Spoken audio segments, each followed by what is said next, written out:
En lo personal, pues ya nada más les subo yo una grabación, el video si lo quieren ver, bueno, y si no, también. ¿Ok? Sí, está bien, maestra, gracias. Jesús, ¿te acuerdas de por qué hablamos que es un contrato principal? Buenas tardes, maestra. Tardes. ¿Por qué es un contrato principal?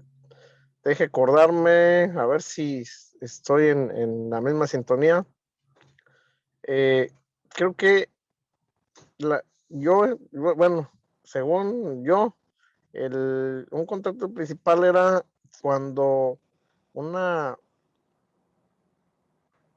cuando eran ambas partes, o sea, como algo así lo entendí yo. O sea, cuando eran, por ejemplo, dos personas, era un contrato principal y eso es lo que más o menos me acuerdo yo, maestra.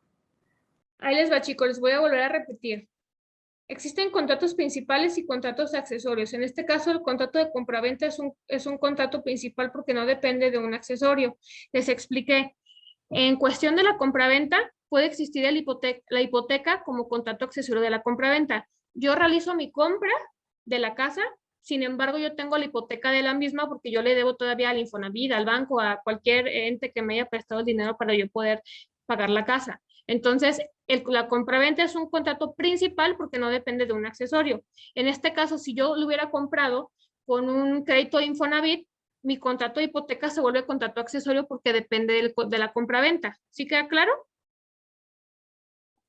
¿Tienen alguna duda de eso? Ok. Es bilateral. ¿Por qué es bilateral? ¿Se acuerdan? Porque es de dos personas. Y porque se necesita el acuerdo de voluntades de las dos personas. Así es. Oneroso. ¿Se acuerdan por qué es oneroso? Porque lleva pago. Así es. Y también el contrato de compraventa les va a servir de manera supletoria para reglamentar algunos otros contratos. ¿Sí se acuerdan qué era la supletoriedad de la ley? También se los expliqué hace 2 clases. ¿Se acuerdan? ¿No? ¿Ninguno se acuerda? No, maestro, no me acuerdo, perdón. Ok. Les apliqué que la ley se aplica de manera supletoria cuando existen lagunas en la ley que no nos hagan o no nos puedan resolver la situación que nosotros tenemos. Por ejemplo, si en el contrato de permuta yo tengo alguna situación que no me viene clara en el Código Civil, yo puedo utilizar de manera supletoria las generalidades del contrato de compraventa. O, por ejemplo, en algún juicio, si en el Código Civil del Estado de Jalisco no me aparece o existe esa laguna dentro de la ley, yo puedo utilizar de manera supletoria el Código Civil Federal. O irme más por arriba, a tratados internacionales. ¿Qué significa? Que me va a funcionar o lo voy a aplicar si existe alguna laguna en la ley. Eso es aplicar algo de manera supletoria. Si no viene regulado o no viene establecido, yo puedo utilizar de manera supletoria algún otro código que sí lo maneje. En este caso, el contrato de compraventa se utiliza de manera supletoria sus generalidades y sus regulaciones de los demás contratos. Por ejemplo, en el de mutuo o así, si no viene alguna especificación que ustedes no tengan claro, se puede utilizar de manera supletoria el de compraventa. ¿Sí les queda eso claro? Ok. Vamos a ver las obligaciones del vendedor. ¿Me apoyas, Aurora, con la lectura de la diapositiva, por favor? Sí, maestra, obligaciones del vendedor. Transferir el dominio de la cosa vendida. Custodiar la cosa hasta su entrega. Entregar la cosa. Garantizar la posesión y... Y que la posesión sea pacífica. Ajá. Perdón. Ajá, Es que no, pensé que le había puesto eso, pero a veces luego tan rápido que ya mis ideas se quedan en la cabeza. Ok, vamos a desmenuzar la primera. Transferir el dominio de la casa vendida. ¿Cómo voy a transferir yo el dominio de la casa vendida o del bien inmueble o inmueble que voy a generar la compraventa? ¿Cómo voy a transferir yo el bien? ¿Por la entrega de las escrituras? ¿Y qué más? ¿Por el contrato? ¿Y qué más te tengo que entregar para que tú puedas tener el dominio de la casa? Las llaves, ¿no? Las llaves. Si no, ¿cómo voy a entrar a la casa? Sí. Ok. Custodiar la cosa hasta su entrega. Esto es algo muy específico. ¿Por qué? Porque muchas veces tú generas el contrato de compraventa por ejemplo, de un carro que tienes afuera de tu cochera que prácticamente ya no usas y X. Entonces tú haces el contrato de compra-venta y yo veo el carro con las especificaciones, cómo las tiene, si tiene llantas ponchadas, etcétera.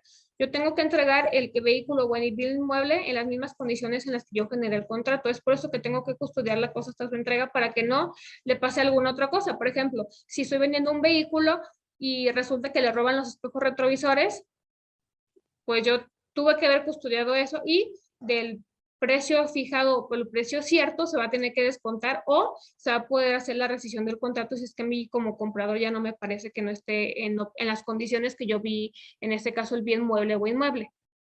¿Sí les queda claro?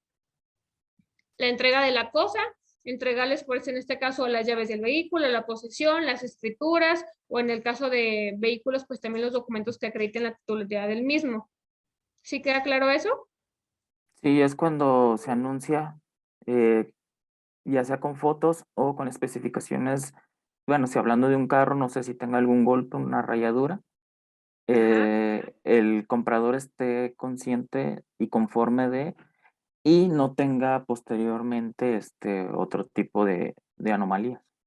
Y también no me pueden a mí demandar por vicios ocultos, porque a lo mejor la clase pasada también platicamos en el caso de los bienes inmuebles. Por ejemplo, en Tezistán hay una falla que se acaba de detectar, que es como la falla de San Andrés, pero se llama la falla de Tezistán. Entonces ahí es una zona sísmica. Se detectó hace como 5 años y muchas de las casas que estaban ahí se cuartearon, de las casas que hizo Infonavit y algunas constructoras. Entonces, muchos vendedores lo que hicieron fue decir, bueno, pues como la casa, los muros de carga están cuarteados, lo que voy a hacer es tumbar el enjarre, vuelvo a enjarrar para que no se vea que está la estructura dañada y yo te voy a vender con ese vicio oculto. Muchas personas vendieron con ese vicio oculto los inmuebles y pues ustedes saben cuáles son las consecuencias de eso o no saben cuáles son las consecuencias de eso. Pues puede llegar a derrumbarse la finca. Ajá. Y yo como comprador, yo te puedo también demandar a ti por venderme con vicios ocultos el bien mueble o inmueble. O a veces venden el carro en las tiendas del automóvil. No, sí, súper bueno, te lo arreglan para que funcione 2 semanas nada más. Te le ponen silicón X y después se te cae. Entonces ahí es un vicio oculto dentro de la compra-venta. ¿Ok? Garantizar la posesión y la posesión pacífica del bien. El que sea pacífica, por ejemplo, podemos hablar de una sucesión. Yo recibo un bien, pero la casa la tenían rentadas mis papás. Entonces, yo al momento, si yo le voy a vender la casa a Aurora, yo tengo que garantizarle que va a ser de manera pacífica. O sea, yo tengo que antes de vender la casa o antes de entregarle a ella, tener yo la plena certeza de que no va a haber nadie en la casa y que no va a haber ningún problema en esa casa. Porque muchas veces haces tú la compra de un bien y la pasan con todos los inquilinos. Cuando tú tienes el acuerdo dentro de la compraventa de que se va a pasar así, no hay ningún problema porque yo como vendedor estoy de acuerdo. Pero cuando no, yo tengo que entregar de manera pacífica y dejar la casa desocupada para que ellos puedan llegar a habitarla sin ningún problema. Si es que su finalidad o no sea habitarla, pero si ellos dicen, yo quiero la casa desocupada, hay muchos juicios de remate, no sé si les ha tocado ver, bueno, ninguno de ustedes les diga, pero los juicios de remate cuando las casas se hipotecan y ya no pueden pagar la hipoteca, se hacen y rematan, por ejemplo, en 500,000 pesos, ¿no? Una casa por el estado Jalisco, que a lo mejor su valor real es de 3 millones de pesos. Entonces, tú al momento de comprar esa casa dentro de remate, tú adquieres las condiciones del inmueble, en el que probablemente se te especifique que el inmueble sigue habitado y que tú lo vas a adquirir habitado y ya tú te vas a arreglar si te van a pagar renta, si no te van a pagar renta. Pero si tú no especificas eso, tú tienes que entregar la casa de una manera pacífica y que no tenga problema el comprador al momento de habitarlo, de querer tener la posesión del bien. ¿Sí queda claro con eso? ¿Se acuerdan que les había platicado que era la evicción en la clase pasada? ¿La qué, maestra? La evicción, que les dije que si alguien me la decía, se los exentaba y nadie me la supo decir. Que se las expliqué como 5 minutos. Maestra, usted explica de maravilla, pero no tiene una memoria de plano terriblemente. Pues Así ojalá no que me acuerdo. tengan muy buena memoria porque en el examen les voy a preguntar. Responder en caso de evicción. Por ejemplo, les voy a poner un ejemplo práctico. ¿Cómo se los voy a poner por aquí? Bueno, yo, por ejemplo, voy a vender una casa y se la voy a vender a Aurora, pero yo la voy a vender porque yo le debo al banco 1,000,000 de pesos. Entonces, el famoso tornillo que le llaman muchas veces, ¿verdad? Entonces, yo le voy a vender a Aurora la casa porque, pues, si no, el banco me va a quitar el bien y pues, yo prefiero tener ese 1,000,000 de pesos y poder comprar otra casa que a que me lo quite el banco, ¿no? Entonces, llega Aurora y llegan y le embargan. Y le señalan el bien, porque probablemente todavía no está escriturado su nombre, o no ha pagado los pagos de derechos para hacer el cambio de nombre, y la quieren sacar a ella y le embargan todos sus bienes. Entonces, ¿qué va a hacer ella? Pues obviamente ella me va a notificar a mí y va a decir, ¿qué onda? O sea, ¿por qué no me notificaste y me dijiste que la casa estaba señalada como remate porque tú le debías al banco? El banco va a proceder en contra de mí legalmente por fraude, para empezar. Y Aurora también puede hacer por evicción. Entonces, ¿qué es lo que tengo que hacer yo? O sea, Aurora me dice, yo te voy a devolver el bien, pero tú me tienes que devolver a mí el dinero que yo te di. Tú me tienes que devolver a mí 1,000,000 de pesos y es tu bronca con el banco. Eso es la evicción. El que ella me regrese a mí el bien, porque en condiciones del vendedor no le conviene quedarse con el bien. Y yo no voy a incumplir en la rescisión, porque muchas veces se pone una cláusula penal de que no, pues de que si no cumple, bla, bla, bla. Ahí son excepciones porque ese es otro aviso oculto que yo hice al momento de no especificarle a ella las condiciones reales de la casa. ¿Sí les quedó claro entonces qué es la evicción? Sí. Ok. Obligaciones del comprador. ¿Me apoyas, Ceni, con la lectura, por favor? Sí, obligaciones del comprador. Pagar el precio, Ajá. pagar el impuestos y derechos, recibir Ajá. la cosa vendida. Bien, pagar el precio. Dentro del contrato, se supone que ustedes tienen que especificar cuál va a ser el precio, cuál va a ser el método de pago, el lugar de pago, etcétera. Si ustedes no especifican alguna de esas cláusulas, bueno, situaciones, se dará por hecho que se tiene que pagar ante notario público en el momento que se firme la escrituración, pero ustedes pueden pactar, decir, bueno, pues a lo mejor Aurora me dice, yo solamente tengo 1,500,000 de pesos, tu casa vale 2, ¿qué te parece si nosotros pactamos que yo te dé el 1,500,000 de entre, firmemos la escrituración y posteriormente yo te doy a plazos el 500,000 de pesos que falta? Y vamos a establecer a qué cuenta se va a transferir, si es que se va a transferir, o a qué dirección lo tiene que llevar, si es que tiene que ser en efectivo, si va a ser en pesos, si va a ser en dólares, si va a ser en UDIs. Tiene que venir muy especificados en su contrato. ¿Tienen alguna duda en eso? El pago de impuestos y derechos.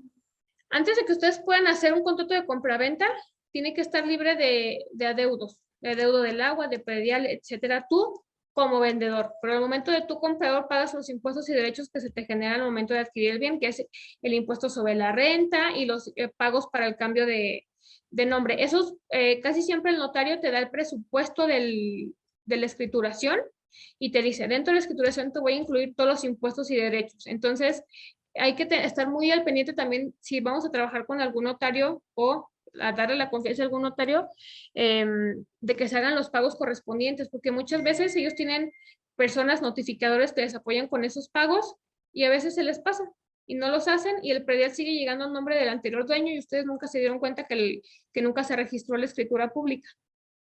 Entonces eso también es algo muy importante. Y recibir la cosa o el bien inmueble vendido, porque independientemente si Aurora y yo ya firmamos y ya quedamos que yo le iba a entregar el día 28 de enero, yo ya le entregué las llaves a ella, si ella no las quiere recibir, lo tiene que recibir, se las dejo ya al notario, yo ya cumplí, yo ya le pagué, entonces ella tiene que recibir las llaves del inmueble o la cosa que se haya vendido, puede ser un vehículo, un celular, lo que sea. ¿Sí queda claro eso? ¿Tienen alguna duda hasta aquí? Ok. Modalidades de la compraventa. ¿Sí les tocó ver el cuatrimestre pasado sus modalidades o no?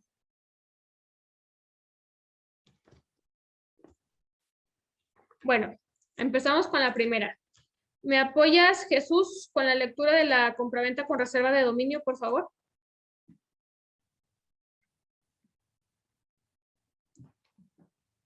¿Andas por ahí, Jesús? Andrea, ¿andas por ahí? Sí, maestra. ¿Me puedes apoyar con la lectura de la compraventa con reserva de dominio, por favor? La titularidad del dominio de la cosa no sucede hasta que no se cumpla la condición futura impuesta en el contrato, que usualmente es el pago total del bien. Por ejemplo, en el caso que les había puesto que yo le compré a Aurora. Aurora me dijo, yo te voy a dar 1 millón de pesos, y 1,5 millones, y me falta medio millón para liquidarte. Pero yo no los tengo ahorita, yo te los voy a dar hasta diciembre que me llegue el aguinaldo. Entonces, yo voy a realizar la compraventa, pero se va a reservar el dominio. O sea, yo no le voy a pasar la posesión del bien hasta que no me liquide ella el medio millón de pesos en la fecha cierta que nosotros pusimos. O sea, si ella me dice, el día 25 de diciembre yo te hago la liquidación del medio millón de pesos que me resta, entonces, ¿qué es lo que voy a hacer yo? Yo ya puedo pasarle la posesión del bien. ¿Sí queda claro esto? Es muy importante que tengan este conocimiento porque muchas veces generamos un contrato de compraventa común en el que decimos, no, sí, luego me lo pagas, y ahí es cuando surgen los fraudes porque no se especifican que a lo mejor no se hizo la totalidad del pago, o dentro de la escritura ustedes ponen que sí fue la totalidad del pago y después ya no hay vuelta atrás ni cómo decir, no me lo pagó completo. Entonces, es muy importante que ustedes conozcan el tipo de modalidades de compraventa para si alguna vez alguien les pide una asesoría o alguien de su familia lo necesita, no vayan a perder todo ese dinero o asesorar mal a alguien y que esa persona ya no pueda recibir el dinero restante del pago total de la compraventa. ¿Sí queda claro? Sí. Ok, compraventa, plazos y abonos. ¿Me sigues apoyando, Ceni, con la lectura, por favor? Sí. Esta modalidad implica el pago del bien en un tiempo determinado. Sin embargo, aquí sí existe una traslación del dominio. Ok, en el mismo ejemplo que puse con Aurora, pactamos que van a ser 2 millones de pesos, pero dentro de esa modalidad nosotros vamos a decir, yo sí te voy a trasladar el pago y bien, por ejemplo, las compraventas que se hacen con Infonavit, alguna, ¿cómo se llama? Bueno, que nosotros le compramos a Infonavit. Finalmente Infonavit le va a pagar a la constructora y nosotros le vamos a pagar a Infonavit. Infonavit nos hace una compraventa a plazos y abonos. Nos entrega el bien y la posesión del mismo mientras nosotros seguimos pagando el bien inmueble. ¿Sí queda claro con eso? Aquí sí yo voy a hacer el traslado de dominio y de la posesión del bien. ¿Sí queda claro? O por ejemplo, cuando sacas un vehículo a crédito, dices, bueno, yo te voy a dar 150,000 de enganche, te voy a dar tanto de mensualidades, entonces yo sí te traslado la posesión del mismo para que tú sigas pagándome en plazo y en abonos. ¿Sí quedó claro? Ok. ¿Tienen alguna duda? ¿No? Acciones que pueden surgir. La rescisión. ¿Se acuerdan cuáles son algunos motivos de rescisión de contrato?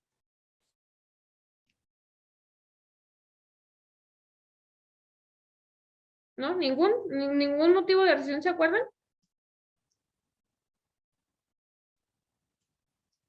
¿Nadie? Bueno, algunos motivos de la rescisión de contrato. Puede ser porque el bien que se va a vender ya no existe. A lo mejor ella y yo íbamos a vender la casa, pero resulta que tembló en el 85 y la casa se cayó y ya no existe el bien. Entonces, pues ahí se rescinde el contrato porque todavía no se podía hacer la entrega ni el pago y pues ni modo. O se muere alguna de las partes. Entonces, ¿con quién vas a hacer el contrato si ya no existe alguna de las partes? Se supone que es un acuerdo de voluntades. ¿Se acuerdan de las demás causas de rescisión? Incumplimiento de alguna de las partes. Si, por ejemplo, yo le quiero vender a Aurora, pero Aurora no me da el dinero, pues es una rescisión de contrato. ¿Por qué? Porque no cumplió con alguna de las especificaciones pactadas dentro del contrato. ¿Tienen alguna duda? Es que no me dicen nada, si está bien, si está mal, si se acuerdan, si no se acuerdan. Ustedes me dijeron que estos temas ya los habían visto y que ya se los sabían de pe a pa y que ya los dominaban y no saben nada. O sea, entonces Maestra, díganme Dime.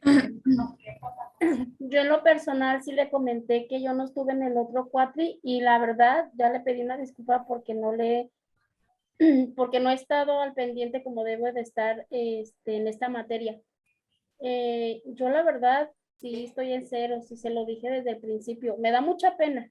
Sí, con pero es usted que yo se los estoy que- dejando de tarea para que ustedes ya vengan y se supone que ya tengan una idea general. O sea, la tarea es para que ustedes ya tengan la idea de lo y recordar lo que ustedes vieron el semestre pasado y no para yo volverles a enseñar de nuevo. O sea, yo no tengo inconveniente en volverles a enseñar y mi propósito, como se los dije y se los expliqué la clase pasada, es que lo tengan súper claro y no tengan ninguna duda de ningún contrato. Pero la tarea es para que ustedes hagan un apoyo y no lleguen en blanco a la clase. Sí, sí entiendo. Pues sí, yo la verdad, yo sí le digo, yo no estoy empapada ahorita así de nada. Y claro, usted tiene razón, o sea, yo sé que usted da su clase, como dijo Aurora ahorita, súper bien. O sea, no es usted, o sea, nosotros sabemos de antemano que somos nosotros. En Y este, no sabemos, por eso no le contestamos. o sea, yo recuerdo, maestra, que el cuatrimestre pasado estuvimos hablando de los tipos de contratos. Ajá. Sé que en varias ocasiones no entré, entonces no tengo el conocimiento como tal. Si la maestra habló del tema, pero yo no estuve presente o no lo recuerdo exactamente. O sea, tengo como que los recuerdos de algo, de repente que usted empieza a comentar, entonces recuerdo lo de la clase pasada. Pero de repente a lo mejor me lo pregunta con otras palabras que yo probablemente no entienda porque el concepto fue otro, entonces por eso no le puedo responder de repente. Pero o sea, cuando nos empieza a dar la información sí lo recuerdo y pues bueno, ya me empieza a ayudar para tener como una definición más clara de todo. Ok, chicos, sí necesito que por lo menos lean su tarea antes de entrar a clase, porque tenemos solamente 1 hora y media de clase y tengo que explicarles 2 temas en 1 hora y media de clase. Bueno, refrescarles el conocimiento que se supone que ya tienen. Entonces, si les pregunto si les queda claro, díganme por lo menos que sí, para yo poder avanzar y no quedarme con la duda si a ustedes les quedó claro o no. ¿Sí? Ok, vamos a pasar al saneamiento. Aurora, ¿me apoyas con la lectura, por favor? Sí, maestra. Saneamiento es la acción por la cual el comprador que perdió la posesión de la cosa requiere al vendedor la devolución del precio y pago de daños y perjuicios. Ese que les expliqué hace rato, el saneamiento por evicción. ¿Sí se acuerdan? Sí, me les quedó claro cuál es el saneamiento por evicción, ¿verdad? Sí, es el regresar la cosa o la... Ajá, el comprador puede regresar el inmueble, por ejemplo, en caso de que yo una hipoteca, etcétera, 1000 cosas, sin perjuicio jurídico para él. O sea, sin decir, es que hay una cláusula penal en que tú no puedes regresar así, no. Es sin perjuicio jurídico. ¿Por qué? Porque él está en su derecho de hacer la devolución del bien, ¿ok? Bien, ¿me apoyas, Esteban, con la siguiente, por favor?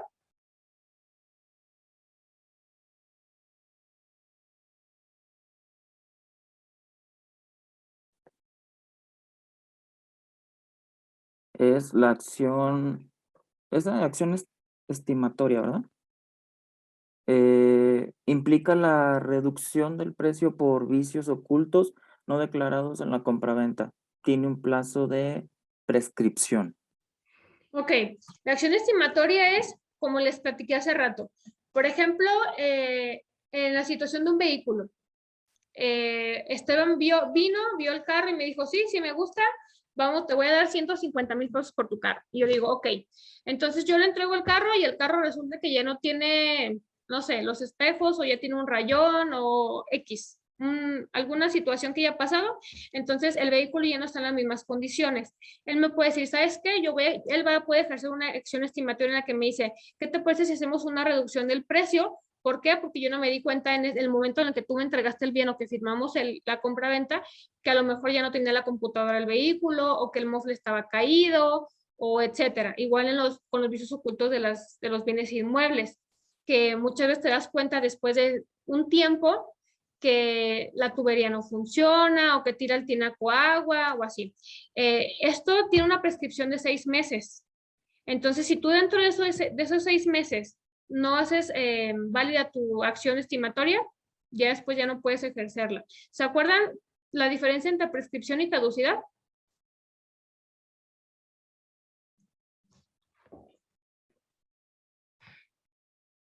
¿No? ¿Ninguno se acuerda de...? ¿Mande? No, nada. ¿Se acuerdan de la diferencia de prescripción y caducidad? No. ¿No? No, ¿Ninguno? maestra. Ok. Cuando tienen que ejercer algún derecho, por ejemplo, no nomás de manera civil, también en materia penal. Bueno, ahorita les explico porque me quedan 2 minutos. Salimos de la sesión y ahorita regresamos, ¿sale? Si no, se me va a cortar esto. Ok. Entonces, les voy a explicar la diferencia entre caducidad y prescripción. La caducidad es cuando se nos... Ay, ya viene yo. La caducidad es cuando se nos extingue la acción. Por ejemplo, promovieron ustedes por ejemplo, aquí, dentro de la compraventa. Jesús quiso ejercer la acción estimatoria, pero pasaron los 6 meses de plazo que él tenía para poder ejercerla. Entonces, si ya pasó ese tiempo, pues ya no pudo ejercer su derecho. ¿Sí les queda claro? Pero, ¿cuál es entonces la diferencia entre caducidad y prescripción? En la prescripción se te va a extinguir o se te va a generar un derecho. Y en la prescripción es la acción. Haz de cuenta, si tú dejas de mover el proceso durante 6 meses o 1 año, depende, cada proceso tiene su tiempo para caducar. Caduca tu proceso y tienes que volver a iniciarlo. Por ejemplo, ejerces una acción reivindicatoria para que te regresen un bien. La acción reivindicatoria es porque a lo mejor tú tienes una casa en Tlajomulco y alguien se metió a tu casa y tú quieres sacarlos de la casa. Entonces tú ejerces una acción reivindicatoria. En la acción reivindicatoria te establece que tienes a lo mejor 2 años o 24 meses si no causa caducidad del proceso.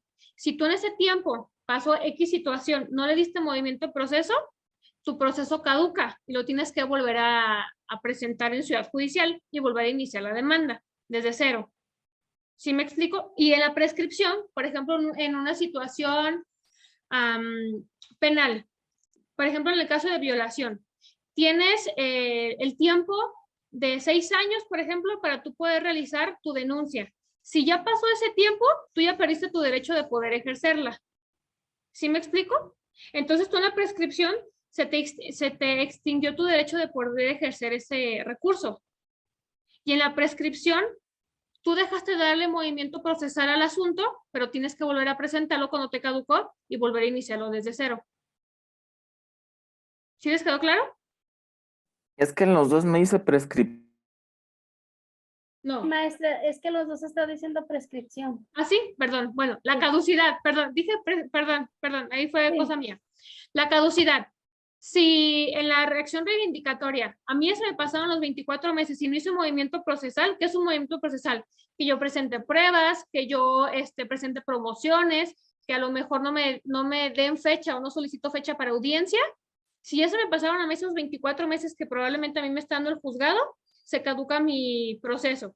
Entonces tengo que volverlo a iniciar desde cero, pero no mi derecho. Yo sigo teniendo el derecho de sacar a esas personas de mi casa, porque es mi casa. ¿Sí me explico? Y en la prescripción caduca mi derecho.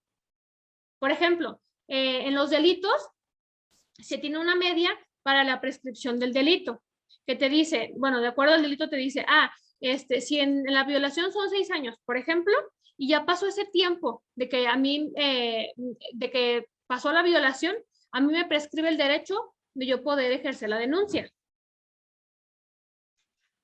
¿Sí entendieron ya la diferencia entre caducidad y prescripción? Sí, ya, maestra, gracias. Sí, maestra, ya. Ok. Entonces, seguimos. ¿Me apoya Andrea, por favor, con la lectura de acción de cumplimiento, por favor? Sí, se da donde existía una compraventa con reserva de dominio y al darse la condición cumplida por parte del comprador, el vendedor deberá liberar el dominio de la cosa y si no es así, se podrá requerir el cumplimiento de manera judicial. Por ejemplo, cuando yo me reservé el dominio porque Aurora todavía me debía $500,000 de pesos y Aurora ya me lo pagó, probablemente ella y yo pactamos que me lo iba a pagar el 25 de diciembre, pero ella, su mamá le prestó dinero y me lo pagó el 25 de mayo, por ejemplo. Entonces, ella ya cumplió con la parte que le tocaba para yo poderle hacer la traslación de dominio del bien.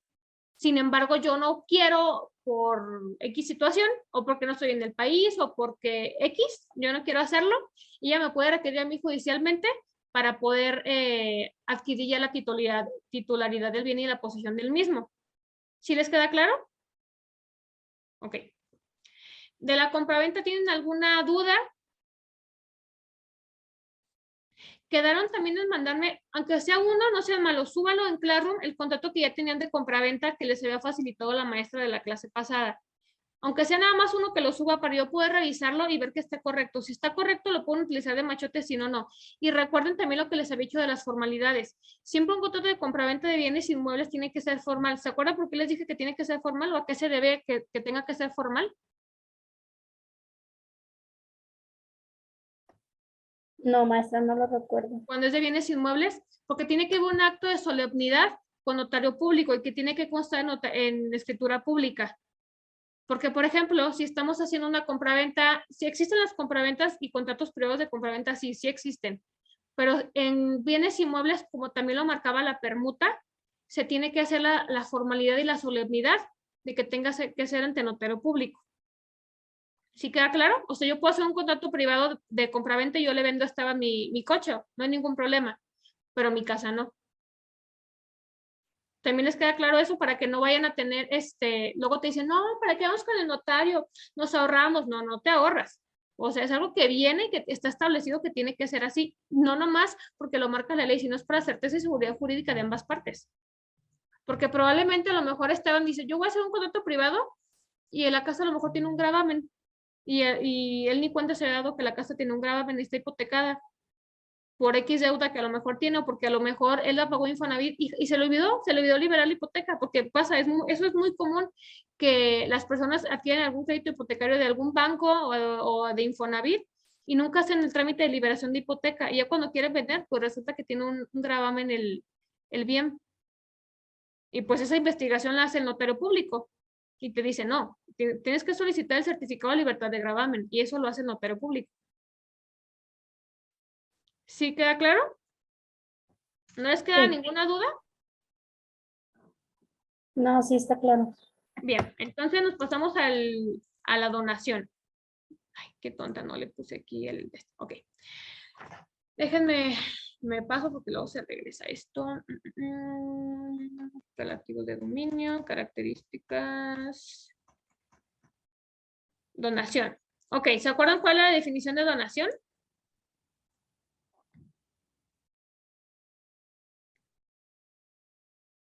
¿No se acuerdan? Ok, se las voy a poner aquí.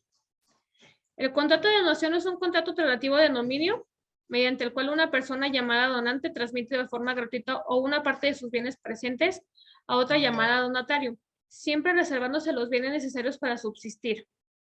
Esto es muy común y mucha gente le llama erróneamente herencia en vida. No es una, bueno, así le llaman pues, pero es un contrato de donación. Este también tiene que ser en escritura pública y ante notario público para que tenga las formalidades y las solemnidades correspondientes. La clasificación. Es un contrato gratuito. ¿Por qué? Porque si Aurora me va a donar a mí, yo no voy a pagar nada por ese bien. Por eso no es oneroso. Porque en las partes no existe un pago por ese bien que se va a donar. ¿Sí les queda claro? Es principal, como ya les había explicado, porque no pertenece, o sea, no depende de un contrato accesorio. ¿Se acuerdan que les había explicado que eran conmutativos? ¿O alguien me puede ayudar a buscar qué es conmutativos? Porque eso va a venir en su examen. Se los expliqué la clase pasada en el de permuta y en el de mutuo.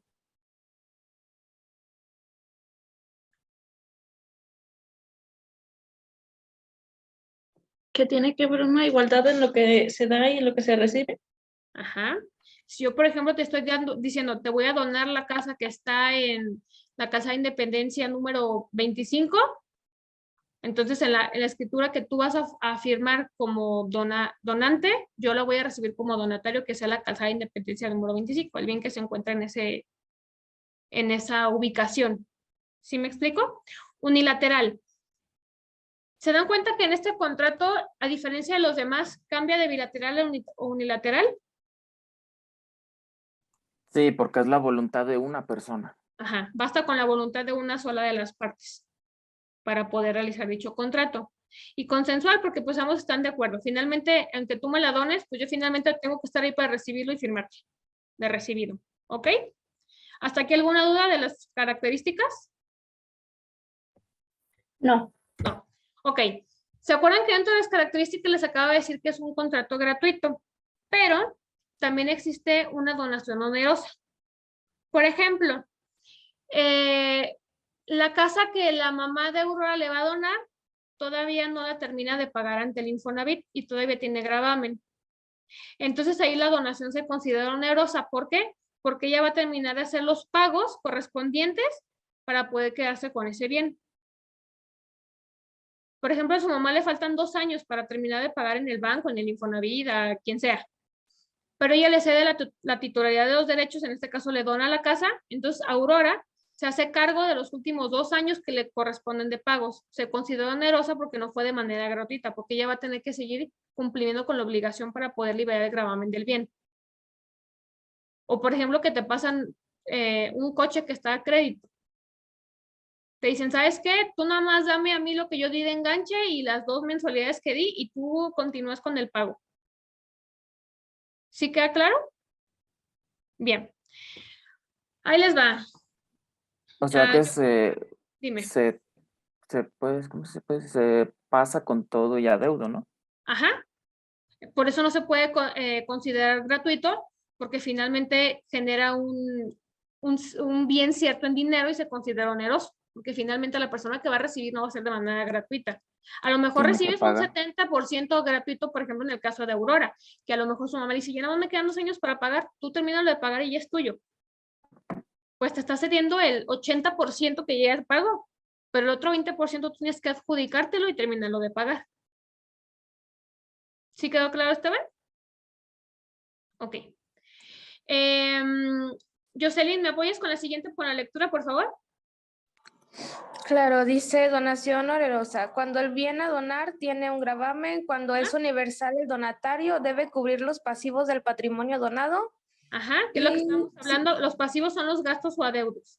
Por ejemplo, la casa de la Casa de Independencia yo te la doné, pero la casa tiene un adeudo de 50,000 pesos de agua. Ahora el titular del adeudo vas a ser tú. ¿Ok? ¿Y la que sigue? si el donante cae en insolvencia frente a acreedores, estos tienen la facultad de ejercer la acción paulina. ¿Se acuerdan cuál es esa acción? Es pauliana, pero yo le puse Paulina, disculparán. Ah, está Sí, bien. es una que protege al acreedor, creo, por fraude o algo así. Ajá. Aquí es, por ejemplo, y suele suceder muchas veces, que dicen, ¿sabes qué? Yo le debo al banco, no sé, de la tarjeta 50,000, 100,000, no sé cuántos puede ascender un adeudo con intereses, a lo mejor 800,000 pesos ya con los intereses. Entonces, yo sé que van a señalar mi casa porque es lo único que tengo a mi nombre. ¿Y yo qué voy a hacer? Ay, pues la voy a poner al nombre de Andrea para que es mi hija y yo me declaro en mi insolvencia. Pues a ver cómo me cobra el banco, yo no tengo absolutamente nada. Pero resulta que el banco hace una investigación en el registro público de la propiedad y se da cuenta que hace un mes tú hiciste una donación del único bien que tenías y se la donaste a tu hija. Entonces, el banco va a ejercer esa acción para dejar sin efectos esa donación y poder cobrarse el adeudo que tienes tú con él. ¿Sí me explico? Por eso hay veces que te asesoran abogados de los que ves allá afuera de la junta que andan en mezclilla, que tú te quedas ahí. No, sí, hay que hacer un tornillo y que no sé qué. A lo mejor en ese momento tú le pagas al abogado y él te dice que ya no hay ningún problema. Pero después de 6 meses que ya señalaron la casa y que te notifican que la donación se revocó, te vas a dar cuenta pues que ellos se van a adjudicar el bien y que a tu hija ya le quitaron la casa. ¿Sí queda claro esa parte? Entonces, Sí. porque también les llegan unos y bien labiosos, no, sí, yo le prometo que va a hacer un tornillo y que sabe qué, y que sabe qué. Finalmente no puedes tú cambiar los registros del registro público de la propiedad ni los movimientos. Entonces, si ellos se dan cuenta que tú estás haciendo eso para evadir el pago que tú tienes con ellos pueden ejercer esa acción y te dejan de todos modos sin el bien. ¿Queda claro? Bien. formalidades y obligaciones. ¿Me ayudas, Andrea, por favor, con la lectura? Sí, dice, ay, permítame, es que se dice chiquita. Cuando recae en un bien inmueble, esta debe constar en escritura pública. Sigue las reglas del contrato de compraventa. Obligación de gratitud del donatario frente al donante, la cual genera un deber de ayuda. Por ejemplo, bueno, en la primera ya les expliqué que siempre cuando sea bien inmueble, siempre tiene que ser ante notario público. En las reglas del contrato de compraventa, lo que les decía a ustedes, que si alguna de las formalidades no la encuentran en algún espacio o hay una laguna en la ley, de forma supletoria vamos a utilizar las reglas del contrato de compraventa. Y la obligación de gratitud con el donatario. Por ejemplo, a Esteban, su vecina de enfrente, pues una señora que nunca se casó, que nunca tuvo hijos y que tiene su casa nada más. Entonces la señora le va a decir a Esteban, ¿sabes qué, Esteban? Yo te quiero donar la casa a ti, pues para que también estés al pendiente de mí y me cuides en mis últimos años, porque pues yo no tengo familia y pues yo no tengo quien me ayude. Entonces, en este caso genera una obligación de gratitud con el donatario. En este caso, Esteban, no es una obligación que la ley te obliga a cumplir, pero sí la ley te puede revocar la donación por ingratitud. ¿Sí me explico? Porque a veces tus abuelos o X, así como les platiqué que la vecina que nunca se casó y así, a lo mejor dices, ay, ya no me la puedes quitar. Claro que te la puedes quitar y tienes 5 años para quitártela, para revocar la donación. ¿Sale? Revocación de la donación por ingratitud, es la primera. Esa puede aplicar a cualquier persona, padres, hijos, abuelos, a quien tú quieras, mientras sea por ingratitud, tú puedes revocarla dentro de los siguientes 5 años. Por cometer un delito en contra del donante, su cónyuge, ascendientes o descendientes. Por ejemplo, a Esteban le dicen, pues, la vecina que pues no tiene familia y no sé qué, y resulta que como ya la ven bien viejita, resulta que sí tiene familia. Y que ya vienen y la quieren buscar porque pues ya quieren la casa. Entonces Esteban se le sube el cólera y dice, no, ¿cómo creen si a mí ya me la donaron? Entonces, pues X se le sube y lo agarra a golpes y al final de cuentas, sin querer queriendo, pues el muchacho, el hijo, nieto de la señora esta que vive enfrente de su casa, lo denuncia por lesiones. Entonces eso ya es un delito. Y pela. Ahí ya pueden revocarle la donación porque él cometió un delito en contra de cualquiera de las personas de su familia, de manera ascendiente o descendiente. Aquí no vienen los colaterales, que son los primos, sobrinos y los demás. ¿Ok? O cuando el donante tenga hijos posterior a la donación. Por ejemplo, en mi caso, yo todavía no tengo hijos y a lo mejor yo digo, ¿sabes qué? Le voy a donar a mi hermano el 50% de la casa que me heredaron. Pero yo a lo mejor en 3 años tengo un bebé y digo, no, ¿sabes qué? Pues yo pensé que no podía tener hijos, entonces yo puedo hacer la revocación de la donación porque ya como prioridad van a entrar mis hijos. ¿Sí queda claro eso? Y la insolvencia de perjuicio de acreedores de alimentos. También es muy común, como les comentaba, de que para evadir una obligación, pues la persona quiera deshacerse, entre comillas, de sus bienes, solamente para no hacer pago de sus obligaciones. Entonces, pues Esteban tiene 2 hijos y se peleó con la ex esposa y dijo, ¿cuánto? Que yo no les voy a dar nada. Me salgo de trabajar y le voy a donar la casa a mi mamá. Entonces, yo me doy cuenta que tú le donaste la casa a tu mamá porque yo estaba segura que tú tenías un bien inmueble y si no lo vendiste, pues alguna otra acción tuviste que haber hecho para quitarla de tu poder o de tu nombre. Entonces, dentro del juicio de alimentos, yo señalo que tú tienes un bien que probablemente en este momento ya no se encuentra tu nombre, pero que lo cambiaste para tú poder evadir la obligación de dar alimentos. Aquí también se puede hacer la revocación de la donación para garantizar los alimentos de tus padres o de tus hijos. ¿Sí queda claro? Porque acuérdense que tenemos obligación de dar alimentos tanto ascendientes como descendientes, hasta el 4º grado. ¿Sí les queda claro?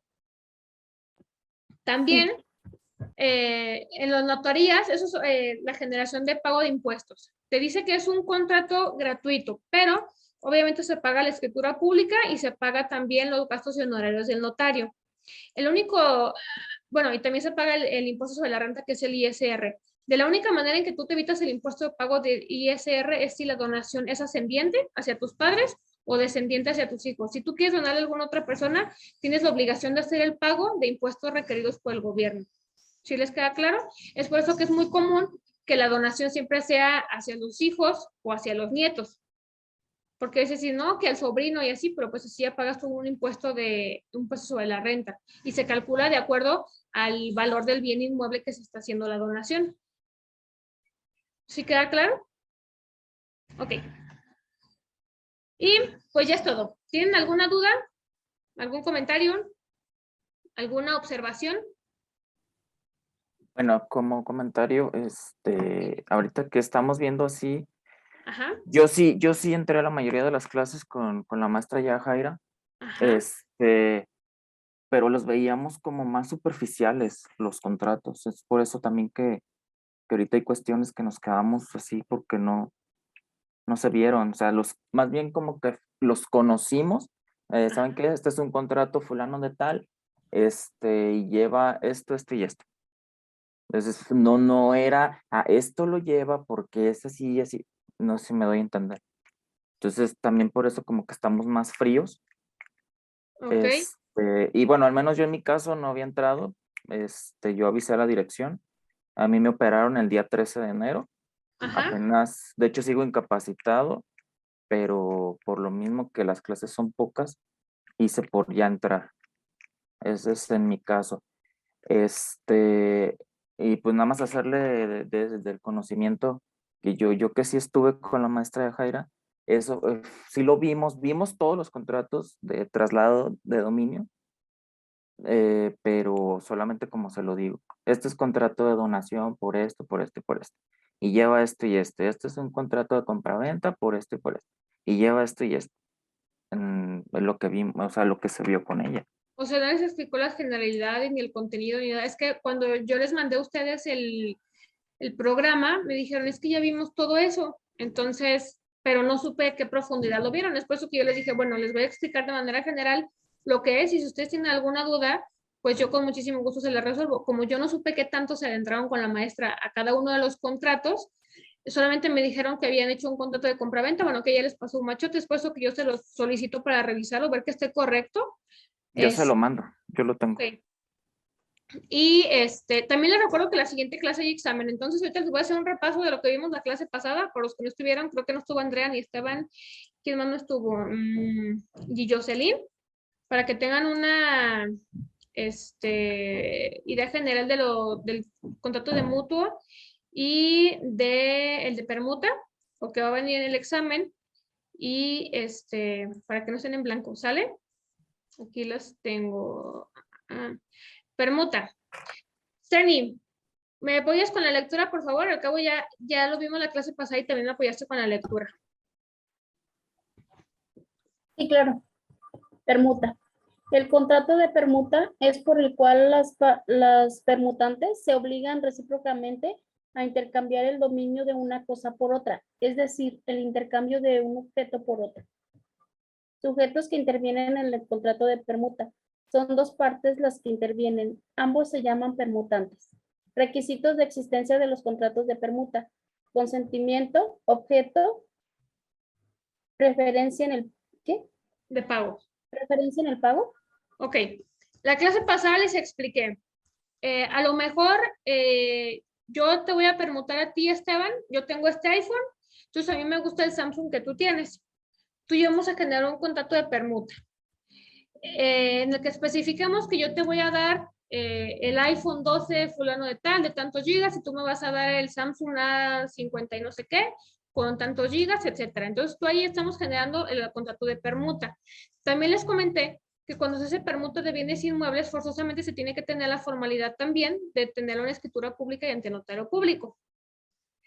Dentro de los requisitos es el consentimiento de ambas partes, en el que yo estoy de acuerdo y estoy consciente que a lo mejor mi teléfono vale más que el Alcatel, pero si tú y yo tenemos el acuerdo de voluntades, lo podemos hacer. El objeto son los objetos que se van a permutar y la preferencia en el pago. Por ejemplo, la preferencia del pago. Yo te voy a decir a ti, Esteban, ¿sabes qué? Yo te lo permuto, pero yo sé que el iPhone vale un poquito más. ¿Qué te parece si tú me das a mí 200 pesos aparte del Alcatel y ya quedó nuestro contrato de permuta? Si tú aceptas, Ya quedó el acuerdo de voluntades. Entonces yo te acepto la preferencia de pago y a lo mejor tú me dices, ¿sabes qué? Podemos estipular, se entrega en este momento y a lo mejor para el día 1 del mes de febrero, que es quincena, yo te doy a ti los 200 pesos restantes. ¿Sí les quedó claro, verdad?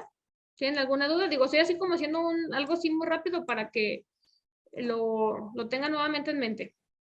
Sí, es como vulgarmente se dice, pues sería ¿Qué? el cambio, pero con ribete, que le llaman. Ajá, hay veces, sí, hay veces que puede ser así. Aquí les había explicado también, es un contrato consensual el cual recae sobre bienes muebles y sobre bienes inmuebles. Y dice que es de manera formal cuando son inmuebles, que es lo que les decía, el acto de solemnidad de llevarlo ante notario y generar una escritura pública. ¿Qué más? ¿Qué más? La clasificación. Les expliqué que era principal, que era consensual, porque era acuerdo de ambas partes, bilateral, oneroso, instantáneo, porque en ese momento se lleva a cabo la acción, de tracto sucesivo. ¿Se acuerdan que les había dicho que era de tracto sucesivo? Hasta les dije que los iba a exentar si sabían qué era, y se los expliqué. ¿No se acuerdan? Bueno, ahí les va el ejemplo de tracto sucesivo. Yo les puse el ejemplo de que Ceni, ella sabe maquillar y peinar de manera profesional, y yo le iba a dar mi iPhone a Ceni. Y yo le dije, Ceni, te voy a hacer un contrato de permuta, y tú a cambio me vas a dar 6 sesiones de maquillaje y peinado durante un año para los eventos que yo necesite.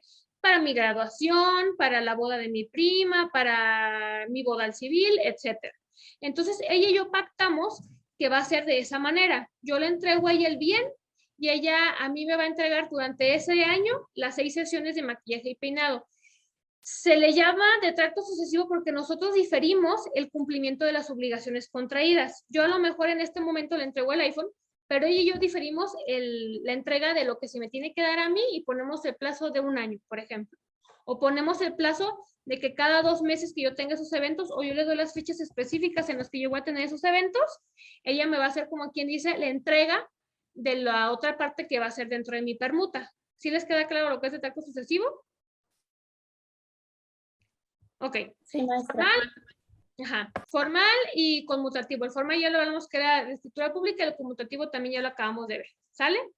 Y de ahí nos brincamos al contrato de mutuo. El contrato de mutuo es el por medio del cual el mutuante se obliga a transferir la propiedad de la suma de dinero a otras cosas fungibles al mutuario, quien se obliga a devolver otro tanto a la misma especialidad. Yo les puse el ejemplo de una limonera. Por ejemplo, hablábamos que Sergio tenía, no sé si llame una parcela, bueno, unas tierras y él siembra limones. Entonces yo también tengo las mismas tierras, pero a mí se me quemaron los limones por el tiempo de fríos y a mí no se me dio el producto. Es por eso que el limón ahorita está en 70 pesos el kilo. Entonces yo le dije a Sergio, ¿sabes qué, Sergio? ¿Qué te parece si tú me das 1 tonelada de limón, pero necesito yo que sea limón del real, en color amarillo y sin semilla? Y él te dice, sí, está bien, no hay problema, Jocelyn, yo te doy a ti 1 tonelada de ese tipo de limón y tú me la vas a regresar a mí el día, no sé, 15 de mayo del 2022. Entonces, él y yo pactamos una fecha. Yo le voy a regresar a él su tonelada de limón, pero tiene que ser la misma calidad de la que yo le solicité y la que él me entregó a mí. O, por ejemplo, si yo le hago un contrato de mutuo con Esteban y le digo, ¿sabes qué, Esteban? Te voy a dar un mouse inalámbrico que sea de color verde y que sea Bluetooth. Entonces, él me va a regresar en la fecha que él y yo quedamos un mouse de las mismas condiciones y características de las que yo le entregué a él. ¿Sí les queda claro? Puede generarse un interés o no. Nosotros vamos a estipular dentro del contrato si generamos un interés o no. ¿Tiene alguna duda? No, maestra. Ok. Después de que nosotros generamos el interés, ponle que a lo mejor Esteban y yo dijimos, sí, te voy a cobrar el 2% de interés, pero a lo mejor a mi abogado, que no puso atención en su clase de contratos, se le olvidó poner cuánto era el interés que yo habíamos pactado. Si yo no especifiqué el interés, ¿por qué interés se va a regular? También les expliqué la clase pasada a los que estuvieron, ¿se acuerdan? Se va a regular por el interés legal. Y ese viene en el Código de Comercio. El interés legal en este año es el 9% anual. Si por alguna de las X situaciones que existen yo no establecí cuál va a ser el monto de interés, siempre se va a regular por el interés anual, que en este año, en el 2021-22, es el 9%. Eso es una variación año con año, ¿sale? ¿Tienen duda de eso? No, maestra. Ok, la clasificación, ya la vimos. Principal, trato sucesivo, bilateral, gratuito y oneroso, ¿sale? Eso ya vimos las características de cada uno. Y de acá nos vamos a ir a... No, que contratos de compraventa no. Clasificación, características. Aquí está. Mutuo. Por ejemplo, ¿se acuerdan qué les dije? ¿Cuál es la característica que yo les mencioné para que un contrato de mutuo civil se convierta en un contrato de mutuo mercantil?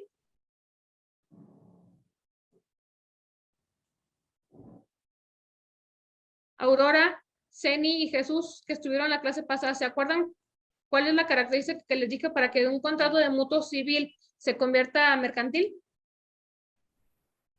¿Se acuerdan o no se acuerdan? Me acuerdo que habló de eso, maestra, pero no me acuerdo qué era lo que había mencionado. Les comenté que para que se convirtiera en un contrato de mutuo mercantil, alguna de las dos partes tiene que ser persona moral. Les puse el ejemplo. Sergio ya no es Sergio, ya es limonera norteamericana SADCB.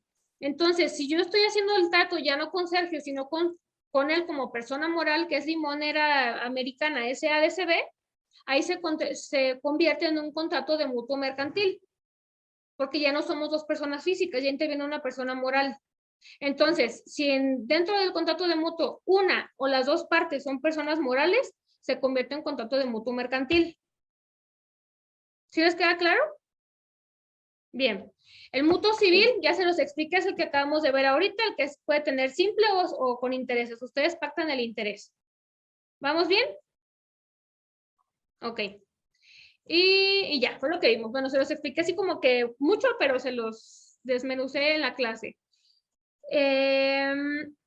A Esteban, te voy a mandar, me mandas un WhatsApp, por favor, y para compartirte la presentación y tengas lo de las demás clases. De igual manera, te mando los links también de las otras clases para que tú tengas la información y que sepas que va a venir en el examen. Sale, ahorita le estoy dando una repasada de manera general para que no estés en blanco en el examen.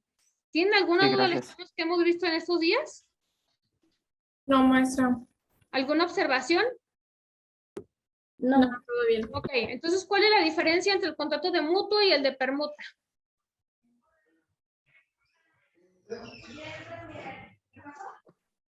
El contrato de permuta es el cambio de un objeto por otro. Por otro. Ajá. ¿Y el de mutuo?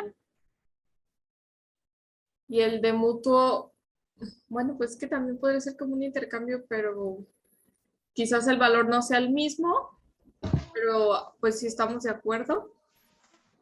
No, más bien el otro es donde no es el mismo, porque de hecho hasta pudiera haber una compensación en dinero, porque El uno de es más. mutuo, acuérdense lo que les especifiqué del mouse. Si yo le voy a dar a él un iPhone 12 de 128 gigabytes color blanco, él me tiene que regresar a mí un iPhone 12 de 128 gigabytes de color blanco. Tengo que regresar lo mismo en especie de lo que él me dio a mí. Y yo tengo la condición de decir, bueno, trato yo de pactar un interés. Si a mí me conviene, como por ejemplo en el caso que les puse de los limones, poner un interés, yo puedo agregar el interés. ¿Por qué? Porque probablemente cuando a mí me regrese la tonelada de limón que yo le pasé, ya no va a valer 70 pesos el kilo, ya va a valer 10 pesos el kilo. ¿Quién tiene? Sí, ya. Muchas gracias. ¿Apoyan en apagar su micrófono? Es el profe Marco, ¿no? Me desactivo el audio. Ahí va. Ok. Entonces, ¿qué diferencia vamos a tener entre el contrato de permuta y la compraventa?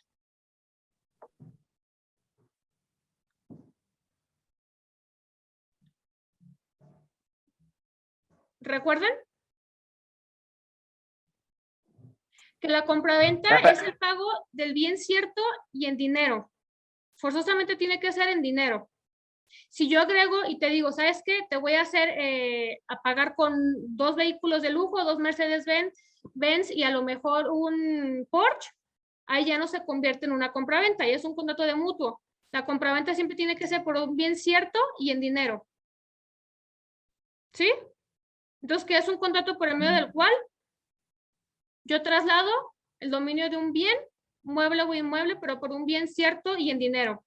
Y en dinero. ¿Sí? ¿Y la donación? ¿Qué quedamos que era la donación?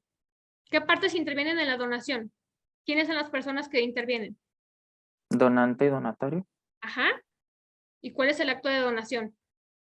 Eh, Es un contrato Pasar. por el medio del cual Se traslada la... Ay, no sé, de la... Unilateral. de un bien, Ajá. De un bien de una persona a otra. ajá. ¿Y es qué? ¿Oneroso? ¿Es gratuito? ¿Es de ambos? Es- Unilateral. puede ser de ambos. ¿Ok? ¿Y en qué caso es oneroso? Cuando tiene un gravamen. Ajá. Y el donante, el donatario, perdón, tiene que cumplir con el pago de lo que hace falta del gravamen en impuesto dentro del bien. ¿Es correcto? Es correcto. Ok. ¿Tienen alguna duda hasta aquí? ¿Qué formalidad tengo que dar siempre que son bienes inmuebles? ¿Ante notario? Ante notario público y en escritura pública. ¿Les queda alguna duda entonces? No, maestra.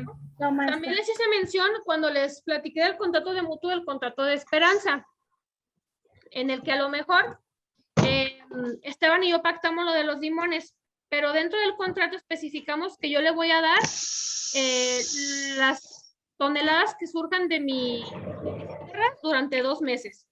En el contrato de esperanza se tiene la probabilidad de que en esos 2 meses o salgan muchos limones o no se den ni un solo limón. O por ejemplo, yo te digo, ¿sabes qué, Esteban? Préstame 200,000 pesos. Voy a jugar a lotería. Si gano, pues te los voy a pagar. Y si no, tú estás consciente que probablemente de ese mismo, del contrato en el que tú y yo estuvimos y ejercimos, no se puede realizar el pago.